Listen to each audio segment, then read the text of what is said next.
Okay, Salam Alaikum, this is video 3. Okay, so it's a consciousness extreme. It's a consciousness that is extremely counter to universal love. It is threatening. Universal love is threatening to to commercial imperialism and cultural hegemony of the Zionist orientation, right?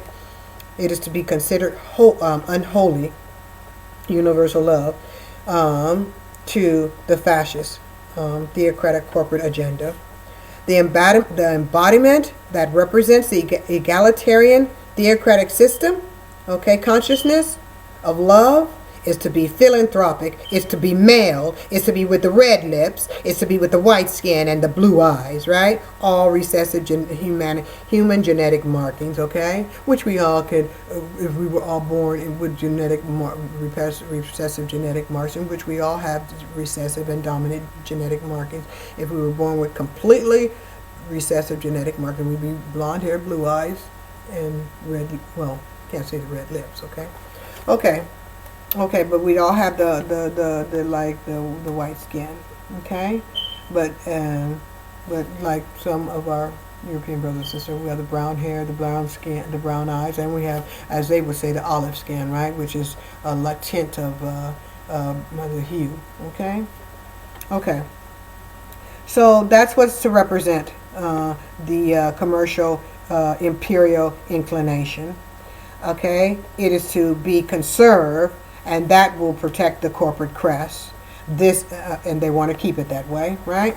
Just like Donald Trump, take them back to their glory, take them back to the separatist time, and then isolate the Mexicans, isolate the Muslims, isolate the black people, isolate this, isolate that, right? Okay, now, and keep them poor, right? Because reduce the minimum wage. Okay, so I discovered not only did my rebellious thug consciousness represent a threat to the egalitarian agenda, but also my gender and my CWS DNA, my love, my mind, and my sexy hot body, okay, was too dominant for the system. My ass was just too goddamn big. And my mouth was almost as big as my ass, right? Okay, so it was too big for their system's foundation to fit in. I was just too big to blend in, okay? My mind and my body was too dominant for the system's foundation, constructed upon recessive male DNA. They couldn't handle it. They couldn't handle all this woman, right? Okay. So, all this black woman. Yeah, okay. So anyway, to secure the recessive infrastructure standards had to be set. They were set to continuously influence the proclivity of religion, matrimony, and the economy and education. And those are all the things I depended on to secure my inalienable rights. I had no foundation at that point. And that's what set me, taking away my social, my naivete, okay? It took away my naivete. My eyes were becoming open, and I felt the contrast of every emotion, happy and sad, good and bad, pretty and ugly. It was just a nightmare. But I never really felt ugly, because I've always been fine. Alhamdulillah. Okay, praise be to Allah. Okay, so it had to secure that. So they had to protect those institutions, the direction of those institutions. They had to keep them all blonde hair, blue eyed, and what all those signs had represented. The one controlling the monopoly, the paradigm. And everything had to reflect how he looked, right? The image of God. He was God, right? Okay, so so all the crest, everything had to reflect that. It had to blue eyes, blonde hair had to reflect the religion. The perfect marriage had to reflect the blonde hair, blue eyes. The economy had to reflect the blonde hair, blue eyes. The most educated had to reflect the blonde hair, blue eyes. So it was like, where the fuck do I fit in? Because I don't have, I can't have blonde hair. Okay, black people can't have blonde hair. We can't have blue eyes. We can't do that. But for the most part, okay, the ones in America, let's just put it that way, we don't. But the fact is, we can have that too. but not in most instances in America we don't. So, but they had to have that. That was their genetic standard for education, religion, beauty, everything, for excellence, par excellence. Right? That was their standard. And as I said, I didn't reflect any of it. I was a reject.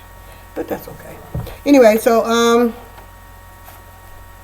anyway, all the crests reflected the egalitarian theocratic standards as to what businesses were to patronize, because that's what the crests do. These symbols to let you know we're one of them. Okay, patronize us.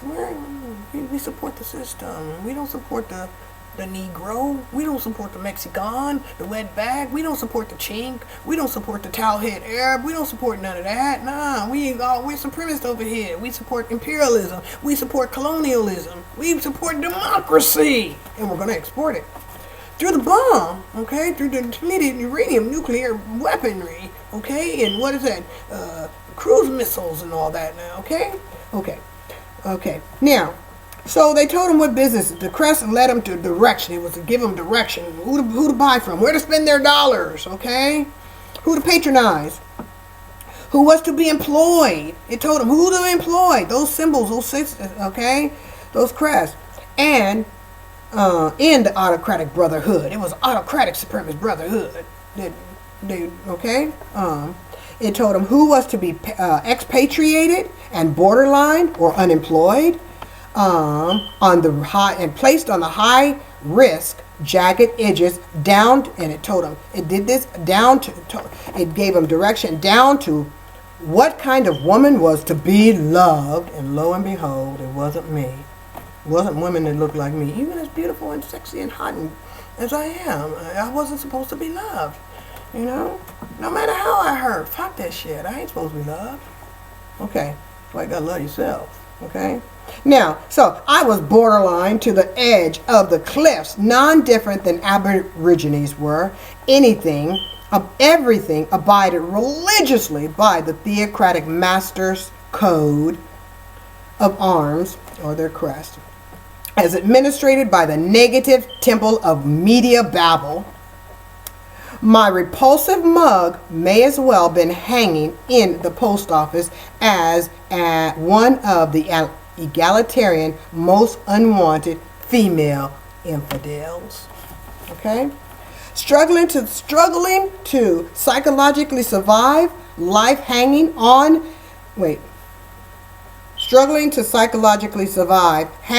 to life at the edge of the furthest end of the egalitarian spectrum also meant I was considered at the extreme edge of consciousness. Ignorance. Uneducated, poor, woman, female. I was placed there at the sharpest edge of the blade's injustice, subject to all its social risk, high risk factors. I was an Eastern woman from some nation in the region of Africa. Didn't even know where I came from. With all the subject, with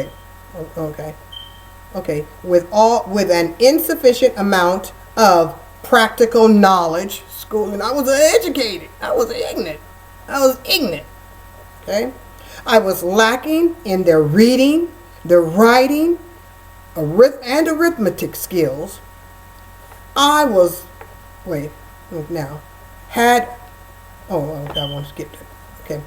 I was marked with the physical traits of infidelity. I was scarred. I was likewise on the edge of the temple media of onslaughts, their onslaught of negative campaigning, stereotyping.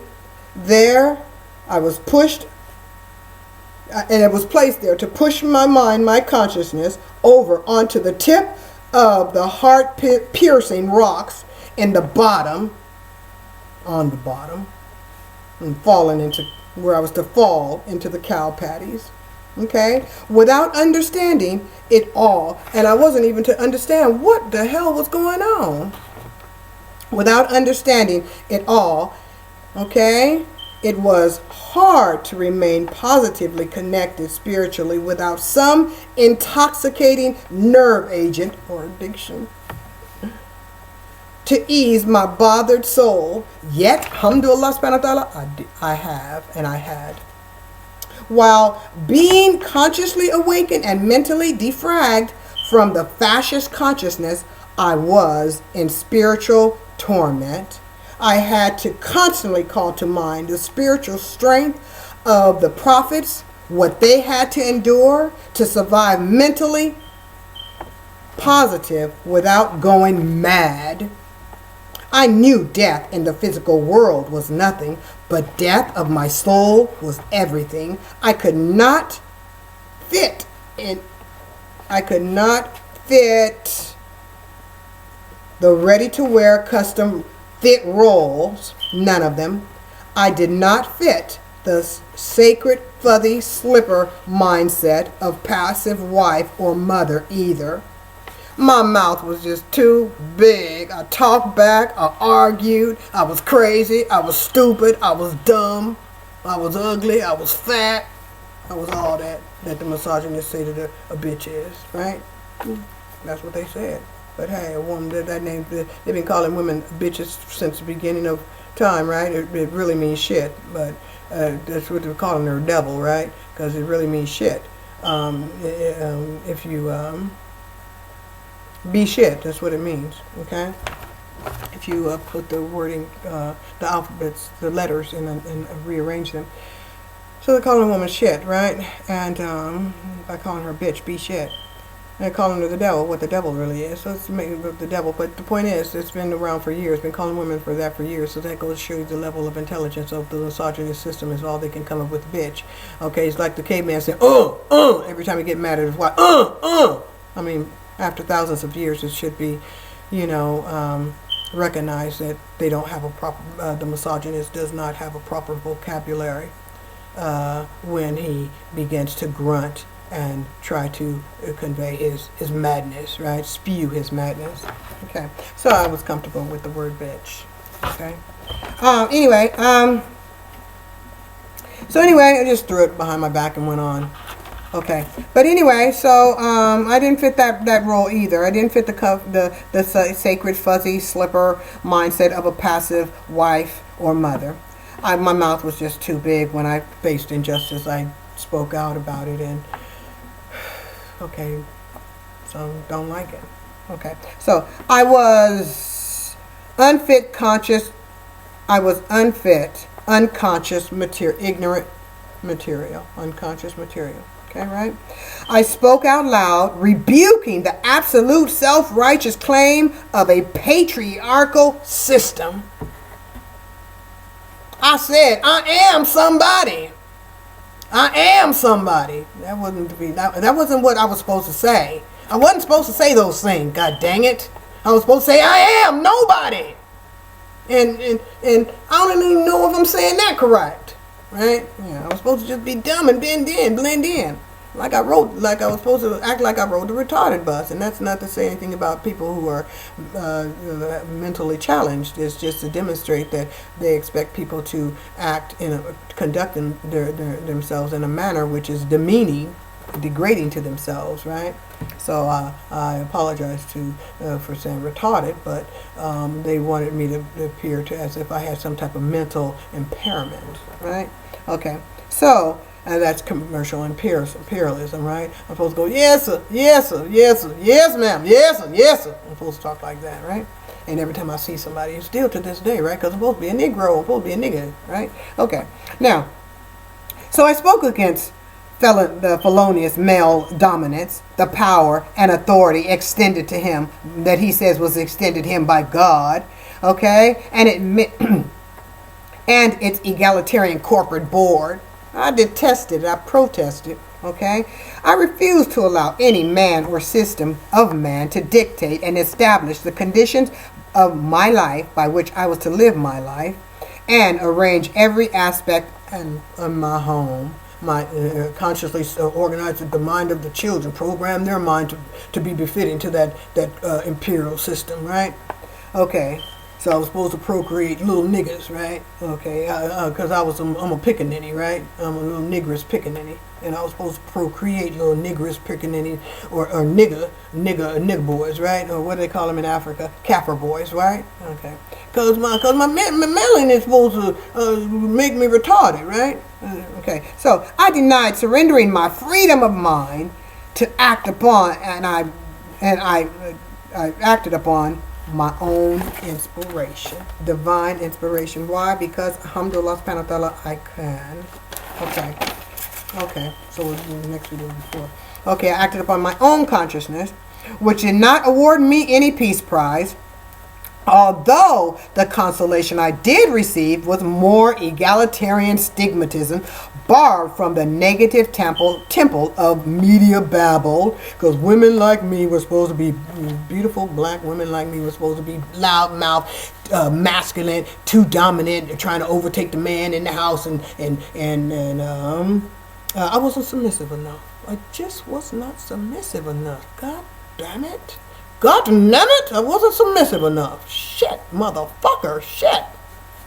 What the fuck wrong with me? Anyway, should have rode that little bus, right? No, fuck Lazim. Anyway, okay. For mentally challenged. I don't want this for consciously impaired people. I'll put it that way. Okay, so now, I was a conscious, intelligent female, and my behavior and my passion was labeled as aggressive and combative, right? Because I defended my consciousness and supported the consciousness of my children against aggression, social conditioning, aggressive social conditioning, seeking to repress their natural humane incline. I was maligned as masculine and denied the acceptance of my love. Even my love was rejected. Even my love, my tender heart was rejected. I'm trying to fix this because I like it. I love this beautiful pink. Oh, so beautiful. Look at that glorious pink. And I look so dang good in it. Alhamdulillah. Oh, and by the way, Aries new moon. Happy Aries. Joyous Aries new moon. It's my new moon. Congratulations to me. Alhamdulillah. And all Aries out there. More power to it. Power to us. Power to the Aries. Deuces. Okay, anyway. So, I was combative because I defended my consciousness and supported the consciousness of my children against aggressive social conditioning. I taught them. I educated them, right? About the system seeking to repress their natural humane incline. I taught them to seek education. Go to school. Get your education. Okay? Care about your mind, your health, your body. Love the woman. Okay? Love the woman. Be tender to her. Care for your children. I taught them the way they teach their children, right? Okay. And better. Okay. Because I followed the legacy of the king. Okay. Anyway, so, okay. So, okay. I was maligned as masculine and denied the acceptance of my love. Okay. At times I had to borrow language and words like library books from the negative temple of media. Okay. Babble. The media's negative babble. I had to use that, right? The cuss words, the swearing, right? Okay. To swear at the man I loved. I used those insults to get him off my back, right? Okay. Now, under the painful, maddening hypnotic spell, I wanted to hurt him. Okay? I had learned to be psychotically aggressive and apply the psychological warfare as its ugly weapon of evil words. I was getting sick. Inside, I knew I truly loved him. I truly, truly loved him, and I didn't want to hurt him. I had to learn better. I had to grow better. I could not become what I was displeased with. I had to retreat from the ill behavior if I was going to survive spiritually and mentally. Okay. Nothing I did was consciously right. Consequently, I could not fit the theocratic standard for mother mode either, as represented by the theocratic corporate media which made me to become like a second-class wife. Right? Now, wife material. I did not possess enough recessive material in my genes to be viewed as a respectable mother. Many Eastern mothers of African descent were abandoned like vacant buildings, dilapidated vacant buildings. Although they struggled to survive, unsupported by the father of their children. Unsupported, they were systematically cast out even further to the outer edges of the economic structure. While the system supports and promotes fornication, it does not support single mothers with dependent infants, toddlers, or children. Many fathers, patriots included, okay, the perfect standard, blonde hair, blue eyes, red lips, could not support their children as a direct result of the negative influence of the Vietnam War and the drugs they used in spraying the Vietnam people, and that what they called Agent Orange. It messed up the mind of the soldiers when they inhaled that stuff. Okay, so it messed up their conscious mind, and also disturbed their families, caused just like the war that depleted uranium did to the soldiers in the Iraq war, okay, or the invasion of Iraq, because it wasn't a war, because they were not equally balanced in weaponry, right? Remember, they're like a snake, they put in the sanction and all this kind of stuff, went in to destroy their weapons and all this kind of stuff, and then they invaded when they felt it was safe, okay? So, but still, they used a depleted uranium, and the soldiers picked that up too and came back, and many of them are still having to battle that, and many of them died as a result of it. Well, that's the same thing that happened in Vietnam with Agent Orange, and as a result, it began to cause the families to deteriorate, black and the hued, and those through all the ranges of the hued families. Okay. So it made it difficult for them to take care of their families. It began to break down the families, and marriage became very, very threatened. Marriages became threatened, and partly a great reason why marriages are threatened, because many of them are commercial, right? If they live in a commercial paradigm, then basically everything they do is based upon the consciousness in the paradigm. So many of the marriages are commercially based, from a commercial perspective, commercial ideology, right? And that's where rhythm and blues and the love songs and all that, because music comes from inspiration from the one voice, the universe, right? So they listen to that, they have a sense to hang on, because I know that's what helped me a great deal, was the music. Okay, music in general, and of course the King, following his legacy, number one, and it's in humanitarian messages, right? So that helped me to stay very focused. That was my addiction. The King was my addiction. Yeah. Okay. Anyway, so where were we at? Okay, so we're at the Vietnam War. The negative influences of Vietnam Wars, it broke down the families, and all families, made it difficult for the man to take care of his family. Okay, so it's and due to drug addictions, right? And trying to deal with the hallucinations and all these type of things that they suffered as a result of the Agent Orange and things like that, and the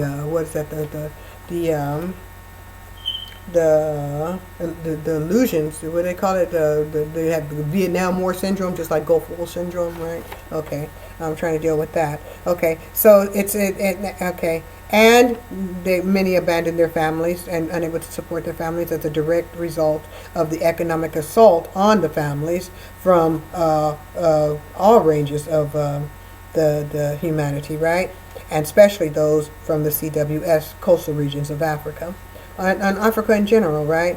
But some just don't see it because they think they're privileged because they got a little lighter hue than the richly pigmented or melanin African. Okay. Now, so unsupported mothers and their dependents were expatriated to the weakest cliffs, furthest of to the weakest cliffs of and the furthest jagged edges away from the theocratic system, so that it's like keeping the theocratic system looking pure, and like the Puritans when they came here, okay, they were consciously pure. They didn't go in for that fornication. That had to be put in the background. Nobody could see that. Humanity will see that because they got an image to maintain, right? Just like the slave, the master in the institution of the masters. During the institutionalization of African people into slavery, right? That master had to remain pure. He couldn't claim that little black baby that he had fathered, right? He had to remain looking pure. He had an image to maintain among his brethren, right? His Christian brethren. He couldn't be caught sleeping with a negress, a pickaninny, right? Okay. So, they had to maintain their image, so the single mothers are pushed to the jagged edges with no support, black to the degree of white. Okay, so single mothers were forced into the role of head of household without benefit of what supported men in this position, because they're not making as much money. Okay, now women and their dependents were to remain indefinitely impoverished, because they have to be one man that rules, right? It has to be the man that rules, that represents dominance and power and authority and all of that, right? Okay, misogyny, chauvinism, right? Okay. Now, so they were to remain indefinitely in poverty, as we said, the feminization of poverty, which is why the construction of they have increased the construction of prisons, to which Hillary Clinton supports, right? And even got money from them, right? They ain't gonna get nobody. Many times, men don't give, the autocrats don't give money unless they give something back. Okay, they got to get something back. Let's go to video 4. Assalamu alaikum.